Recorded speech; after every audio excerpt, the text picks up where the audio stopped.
কুসুমের বধূবরণের আয়োজন করে এবার রীতিমতো বেকায়দায় পড়ে গেল রাজশেখর গাঙ্গুলি। হ্যাঁ বন্ধুরা, ভিডিওটা লাইক দিয়ে দেখতে থাকুন। একদিকে যখন কিনা নির্বিঘ্নে সমস্ত কিছু সম্পূর্ণ করার আর কথা ভাবতে থাকে রাজশেখর গাঙ্গুলি, ঠিক সেই মুহূর্তেই এক পর্যায়ে আয়ুষ এবং কুসুম যখন কিনা বাড়ির চৌকটে এসে দাঁড়ায় এবং ওদের বধূবরণের জন্য সমস্ত দায়িত্ব যখন কিনা শাশুড়ির ওপর, তো মানে অনুশ্রীর উপরে দেওয়া হয় এবং অনুশ্রী যখন কিনা কুসুমকে বরণ করতে লাগে, ঠিক সেই মুহূর্তেই সেখানে শঙ্কর আপত্তি করে বসে এবং বলতে থাকে যে এই মামা, এই সমস্ত কিছু কী করছো বলো তো।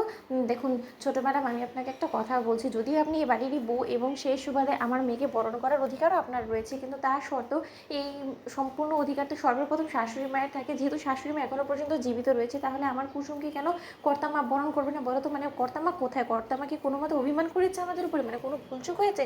ঠিক সেই সময় কথা বলা মাত্র আয়ুষ যখন বলতে থাকে যে হায় ভগবান, এই শঙ্কর কাকাকে কী করে থামাবো, কিছুই তোমার মাথায় ঢুকছে না। কুসুম কিছু একটা করো, কিছু একটা ম্যাজিক করো।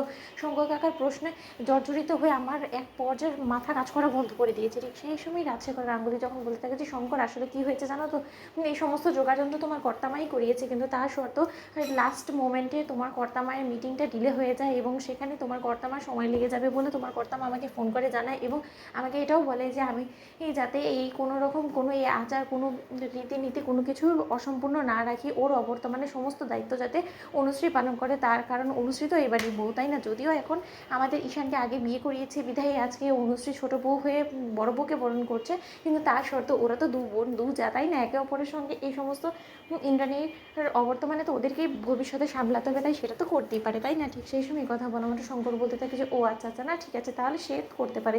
ঠিক সেই সময় কথা বলা মাত্র রাজশেখর গাঙ্গুলির কাছে যখন কিনা অনুশ্রী অনুরোধ করে বলতে থাকে যে বাবা এক কাজ করো, মনি যখন নেই তাহলে তুমি আগে সর্বপ্রথম গুরুজন হিসেবে কুসুমকে তুমি আশীর্বাদ করো, ওকে বরণ করো, তার পরবর্তীতে আমি সমস্তটা করে দেবো। ঠিক সেই সময় এই কথা বলা মাত্র এক পর্যায়ে রাজশেখর গাঙ্গুলি মন থেকে যখন কিনা ধুমধাম করে বড় বউয়ের বধূবরণের অনুষ্ঠান সম্পন্ন করে, তার পরবর্তীতে কুসুমের বরণ যখন কিনা অনুষ্ঠিত করে, ঠিক তার পর মুহূর্তে এক পর্যায়ে মীনাক্ষীর সন্দেহ হতে শুরু করতে এবং মীনাক্ষী যখন বলতে থাকে যে দিদি গো দিদি, ও বাড়িতে তুমিও নেই আমিও নেই, কিন্তু বাড়ি থেকে বের হওয়ার আগে কেন জানি না আমার মনে হচ্ছিল যে বাড়িতে কিছু একটা হতে চলেছে। তার কারণ বাড়িটা বেশ ভালো করে জাঁকজমকভাবে কিন্তু সাজানো হয়েছে এবং তার থেকে বড় কথা, এই মুহূর্তে আমাকেও দাদা কেন জানি না জোর করে বের করে দিয়েছে বাড়ি থেকে। আমার কিছুই মাথায় ঢুকছে না, বাড়িতে এমন কিছু ঘটতে চলেছে না তো যেটা কিনা তোমার এবং আমার অজান্তে হচ্ছে। তাই আমি দিদি তোমাকে বলছি, তোমার যদি কাজ শেষ হয়ে থাকে তাহলে তুমি যত শীঘ্র সম্ভব তুমি বরঞ্চ বাড়িতে পৌঁছানোর বন্দোবস্ত করো। তার কারণ আমার তো ফিরতে ফিরতে অনেকটাই লেট হয়ে যাবে। দাদা আমাকে একটা ড্রাইভার এমন দিয়েছে যে কিনা রাস্তাঘাটই চেনে না, আমার তো ফিরতে ফিরতে অনেকটাই সময় লেগে যাবে। দিদিকে দিদি আমি বলছি যে আমাদের অ্যাবসেন্সে ওই বাড়িতে কিছু একটা